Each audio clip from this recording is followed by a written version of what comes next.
Hi దోస్తులు, మన videos మీకు నచ్చినట్లయితే షేర్ చేయండి, లైక్ చేయండి, సబ్స్క్రైబ్ చేయండి. ఇక్కడ చూడండి, ఒక భార్య భర్త ఉన్నారు. వాళ్ళ కుటుంబం అతను ఆవుల కాడికి వెళ్తున్నాడు. వ్యవసాయం చేసుకునే ఒక భార్య భర్త. వాళ్ళకు 2 పిల్లలు. వాళ్ళని బాగా చదివించాలని వాళ్ళ ప్రయత్నం. సరే, నేను వెళ్తున్నాను, పిల్లల్ని స్కూల్కి పంపించు అని చెప్పి తను ఆవుల కాడికి వెళ్ళిపోయాడు. తను పిల్లల కోసం రెడీ చేసి స్కూల్కి పంపేసింది. స్కూల్కి పోతున్నామమ్మా, బాయ్ అని చెప్పి వాళ్ళు వెళ్ళిపోయారు. సరే నాన్న అనింది ఆమె. కొంచెం పెద్దయ్యి బాగా చదువుకున్న తర్వాత వాళ్ళు వాళ్ళ అమ్మ దగ్గరికి వచ్చారు. ఇద్దరూ వచ్చి, అమ్మ మాకు బయట దేశాలలో జాబ్ వచ్చింది, మేము వెళ్తాము అని అడిగారు. అప్పుడు ఆమె, వద్దు, ఇక్కడే ఏదన్నా ఉంటే చూసుకోండి అని చెప్పింది. వాళ్ళ నాన్న వచ్చి, ఏమండ్రా, ఏం చేస్తున్నారు అని అడిగాడు. నాన్న, మాకు బయట దేశాలలో జాబ్ వచ్చింది, వెళ్తామంటే అమ్మ వద్దంటుంది అని అన్నారు. అవునా, వద్దు, మీ అమ్మ మీకోసం చాలా బాధపడిందిరా, మీ అమ్మ దగ్గర ఉండాలని మీ అమ్మ కోరిక అని అన్నాడు. అయితే నాన్న, బయట దేశాలకు పోతేనే డబ్బు చాలా వస్తుంది, మేము చదివిన దానికి అంత దూరం పోవాలా అని మాకు ఆశ ఉంటుంది కదా అని అన్నాడు పిల్లాడు. అవును ఉంటుంది, కానీ మా సైడ్ కూడా కొంచెం ఆలోచించంట్రా అని అన్నాడు వాళ్ళ నాన్న. వాళ్ళ అమ్మ మాత్రం అస్సలు జరగదు, పోవద్దండి, ఏదన్నా ఉంటే ఇక్కడే జాబ్ చేయండి అని మాట్లాడింది. అయినా వాళ్ళు ఒప్పుకోలేదు. అమ్మ, మేము అప్పుడప్పుడు వచ్చి మిమ్మల్ని చూసుకొని వెళ్తూ ఉంటాం, మీకేం భయం వద్దు అని అన్నారు. లేదురా, ఆ మాట వినండి, మీరే మాకు ప్రపంచం, మీరే దూరం వెళ్ళిపోతే మేమేం చూసుకొని బతకాలి అని అన్నారు. అనేసి ఆమె వెళ్ళిపోయింది. వాళ్ళ అన్న చెల్లెల దగ్గరికి వచ్చి, ఏం చేద్దాం ఇప్పుడు అని అడిగాడు.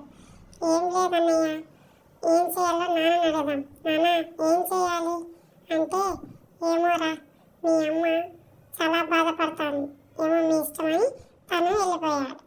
అన్న చెల్లెలు ఇద్దరు డిస్కషన్ చేసుకున్నారు. ఏం చేద్దామంటే, అన్న, మనం వెళ్ళిపోతే అమ్మ వాళ్ళకి చూసేవాళ్ళు లేరు, అందుకని అమ్మ బాధ, అది మనం ఆలోచించాలి కదా అంటే, వాళ్ళన్న అంటాడు, అవును ఆలోచించాలి, కానీ ఇప్పుడు మిస్ అయితే మన భవిష్యత్తులో మనం బాగుపడలేం అని చెప్పి వాళ్ళన్న వెళ్ళిపోతాడు. ఈ పాప ఏం చేయాలి ఇంకా అని చెప్పేసి అని ఆలోచిస్తూ ఉండాలి. అయినా ఏమైతే అయింది, వెళ్దాం అని వెళ్ళిపోయారు. అప్పటి నుంచి ఇదిగో ఇలా ఎదురు చూస్తూ ఉన్నారు. ఏం చేస్తున్నావు అక్కడ అంటూ వాళ్ళ ఆయన వచ్చాడు. పిల్లలు వస్తారేమో అని ఎదురు చూస్తున్నానండి అని అన్నారు. వాళ్ళు రారే, నీకు తెలుసు కదా వాళ్ళు రారని, మళ్ళీ ఎందుకు ఎదురు చూస్తూ ఉంటావు అని అన్నాడు. ఒక్కసారి కాకుండా ఒక్కసారి గుర్తుకురామా అండి, మనము వస్తారని చెప్పేసి ఎదురు చూస్తున్నాను అని అన్నాడు. లేదు, ఇక రారు, వాళ్ళు వాళ్ళ భవిష్యత్తే వాళ్ళు ఆలోచించారు కానీ మన గురించి వాళ్ళు ఆలోచించలేదు.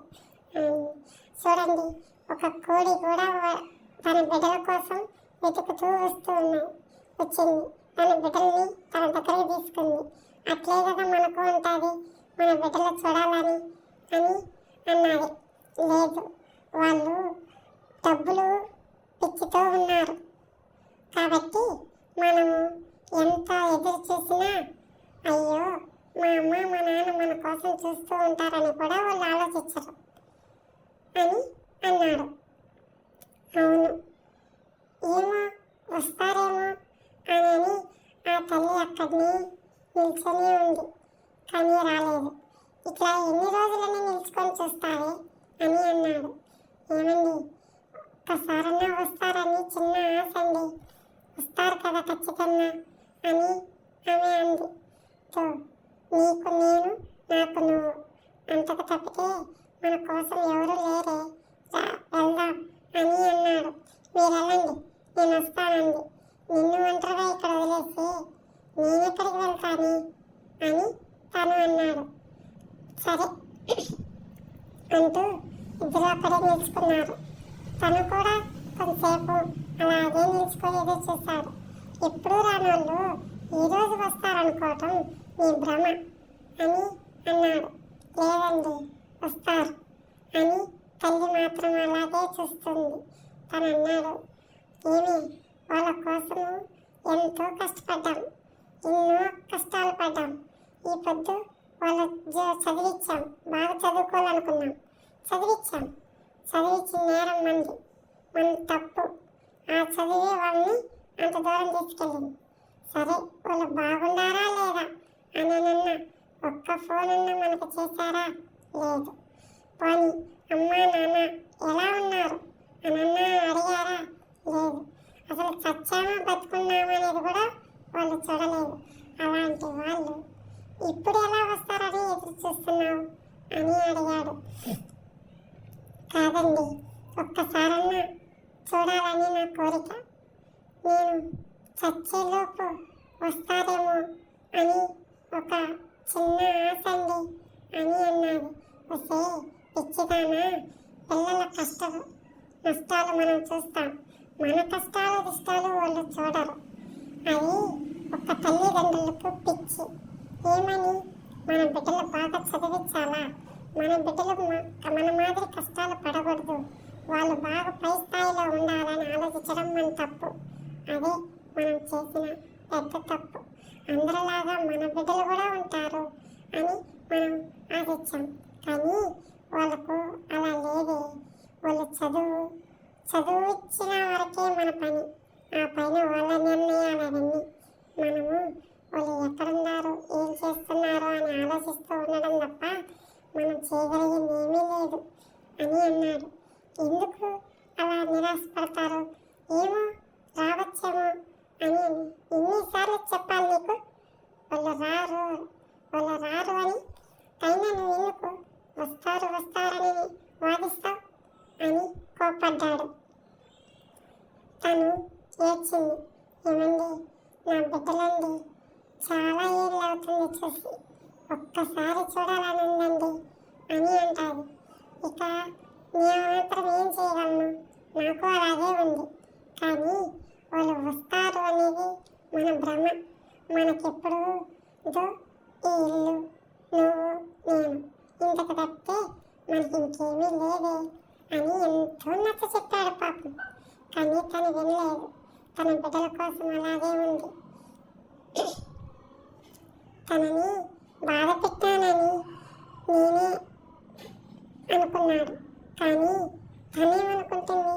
ఆయన నేను బాధ పెడుతున్నానేమో అని తను అనుకునింది. కానీ ఒక తల్లిదండ్రులు ఎంత బాధపడుతున్నారా అని ఒక్కసారైనా ఆ పిల్లలు ఆలోచించలేదు. ఇట్లా బిడ్డల కన్నావే నువ్వు అని తననే తిట్టాడు మళ్ళీ. సరే అని ఆమె ఏడ్చుకుంటూనే ఉన్నది. ఒక్కసారి కాకపోయినా ఒక్కసారైనా నా బిడ్డలు నన్ను చూడడానికి వస్తారు అని ఆశతో ఎదురు చూస్తూనే ఉంది. కానీ వాళ్ళు రాలేదు. ఎందుకో తెలుసా? వాళ్ళ జాబ్లు, వాళ్ళ ఎంజాయ్మెంట్ వాళ్ళు చూసుకున్నారే కానీ తను కష్టపడి ఎంతో డబ్బులు పెట్టి వాళ్ళని చదివించారన్న విషయం వాళ్ళకు గుర్తులేదు. అని ఆమె నిలదీసింది. అప్పుడు ఇక మనకు వాళ్ళకు ఫోన్లు చేసేదానికి మన దగ్గర ఫోన్ లేదు. మనం ఎవరిని అడగలేము. ఎవరిని అడిగినా మనమే అంటారే, వెళ్దాంట, ఏదో అంత తినేసి పడుకున్నాం అని అన్నాడు. మీరు వెళ్ళండి, నేను వస్తాను అని తను నీరసంగా జవాబు చెప్పింది. సరే, నువ్వు చావు అని అన్నాడు. అంటే మీరు కూడా నన్ను చావమంటున్నారా అని వాదించింది. అది కాదే, వాళ్ళకి రారు,